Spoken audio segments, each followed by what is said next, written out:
নমস্কাৰ এই মুহূৰ্তত জনাইছো অসমৰ প্ৰত্যেকগৰাকী জনসাধাৰণৰ বাবে কেইবাটাও গুৰুত্বপূৰ্ণ খবৰ। আজি হৈছে 17 জুলাই। আজি আমাৰ প্ৰথমটো গুৰুত্বপূৰ্ণ খবৰ। প্ৰতিটো বঙাগড় বনাই দিম, গড়বঙাসকলক জেলত দিম আৰু জীৱন যাপন দুৰ্বিষহ কৰি দিলে উচ্ছেদিতাৰ। এই মুহূৰ্তত জনাইছো ৰাজ্যবাসীৰ বাবে এক ডাঙৰ খবৰ। কংগ্ৰেছ চৰকাৰ আহক, সকলো সলনি হৈ যাব। জেল উচ্ছেদ কৰি লওক আগেই, কাৰণ আমি তেওঁলোকক এইবাৰ জেলৰ ৰাস্তা দেখুৱাম। জেল যাব লাগিব উচ্ছেদ কৰা সকলক। আৰু যিসকল বেগৰ কৰা হল তেওঁলোকক চৰকাৰে দিব গড়। জীৱন যাপন দুৰ্বিষহ কৰি দিলে উচ্ছেদিতসকলৰ। তেওঁলোকক বচাবলৈ আহি আছে ৰাহুল গান্ধী। কংগ্ৰেছ চৰকাৰ আহিলে উচ্ছেদিতক সাজি দিব এখনকৈ গড়।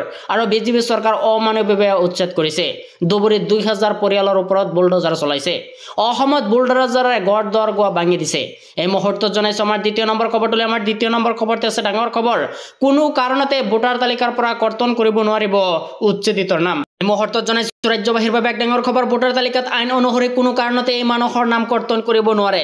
পিপুল ৰিপ্ৰেজেণ্টেশ্যন এক্ট 1950 ছেকশ্যনৰ 19ৰ আধাৰত এই দাবী ABMCৰ। আৰু এই সকল লোকৰ ঘৰে ভাঙি দিয়া হৈছে, কিন্তু এওঁলোক এই অঞ্চলৰ স্থায়ী বাসিন্দা। এতিয়াও ইয়াত বসবাস কৰি আছে আৰু তেওঁলোকৰ ভাড়াঘৰ থাকিলে ভোটাধিকাৰ অধিকাৰ আছে। উচ্ছেদিত লোকৰ মৌলিক অধিকাৰ খৰ্ব কৰি চৰকাৰে উচ্ছেদ অভিযান চলাইছে আৰু উচ্ছেদিতৰ নাম ভোটাৰ তালিকাৰ পৰা কৰ্তন কৰা হ'ব বুলি মেছেজ আহিছে। আম্বানীক মাটি দিবৰ বাবে খহনীয়া আগষ্ট এই সকলৰ লোকক উচ্ছেদ চৰকাৰে চলাইছে। এই উচ্ছেদ সম্পূৰ্ণৰূপে অমানৱীয় আৰু অবৈধ উচ্ছেদ। দশক ধৰি এই লোকসকল এই অঞ্চলৰ বসবাস কৰি আছে। কোনো ধৰণৰ সংস্থাপন নিদিয়াকৈ সম্পূৰ্ণ অমানৱীয়ভাৱে উচ্ছেদ কৰা হৈছে এই সকল লোক। এই মুহূৰ্তত জনাইছে আমাৰ তৃতীয় নম্বৰ খবৰটোলৈ। আমাৰ তৃতীয় নম্বৰ খবৰটো আছে ডাঙৰ খবৰ। অসমলৈ আহিছে ৰাহুল গান্ধী। বৈঠকত কৈছে এইবাৰ হিমন্ত বিশ্ব শৰ্মাক জেলত পঠাম। মুখ্যমন্ত্ৰীয়ে ক'লে অসমৰ আতিথ্য উপভোগ কৰক।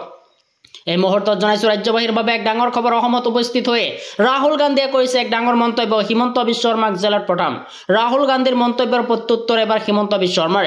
অসমৰ আতিথ্য উপভোগ কৰক ৰাহুল গান্ধীয়ে। অসমৰ আতিথ্য উপভোগ কৰক ৰাহুল গান্ধীয়ে।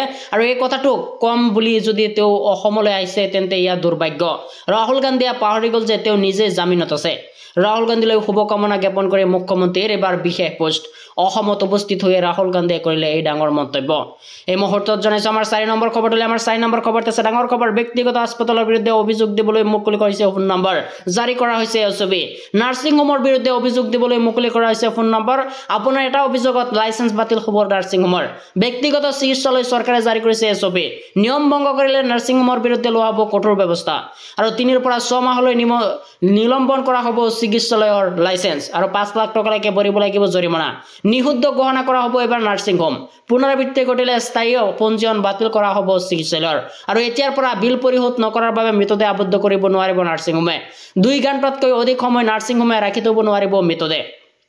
এই মুহূৰ্তত জনাইছো আমাৰ 6 নম্বৰ খবৰটোলৈ। আমাৰ 6 নম্বৰ খবৰটো আছে ডাঙৰ খবৰ। চৰকাৰলৈ আমচুৰ বান্ধি দিছে এবাৰ 10টা চৰ্ত। চৰকাৰলৈ আমচুৱে বান্ধি দিছে 10টা চৰ্ত, অন্যথা বন্ধ কৰি দিয়া হ'ব ৰেলপথ, ৰাষ্ট্ৰীয় ঘাইপথ। সংখ্যালঘুক নিৰ্মমভাৱে অত্যাচাৰ চলাইছে। অমানৱীয় অসাংবিধানিক উচ্ছেদ বন্ধ কৰিব লাগে। আৰু গোৱালপাৰা উচ্ছেদস্থলী নাছিল বনাঞ্চলৰ ভূমি। সংখ্যালঘুক টাৰ্গেট কৰাৰ বাবে কেবিনেট বনাই লোৱা হ'ল বনাঞ্চল। মন্ত্ৰী অশোক সিংকালে বহু চৰকাৰী মাটিত মানুহ বহাইছিল। তাত কিয় নচলে মুখ্যমন্ত্ৰী বুলডোজাৰ। আৰু ৰাজ্যত গাজাৰ দৰে পৰিস্থিতি সৃষ্টি কৰিছে অসম চৰকাৰে। আমাক আমাৰ অধিকাৰ লাগিবই, আমাক আমাৰ ভূমি লাগিব বুলি মন্তব্য। আৰু সৰ্বভাৰতীয় পৰ্যায়ত ৰাজ্য চৰকাৰে লোৱা অত্যাচাৰ উত্থাপন কৰিছে আমচুৱে। আৰু অন্যায়ভাৱে সংখ্যালঘুক পুছবেক কৰা হৈছে।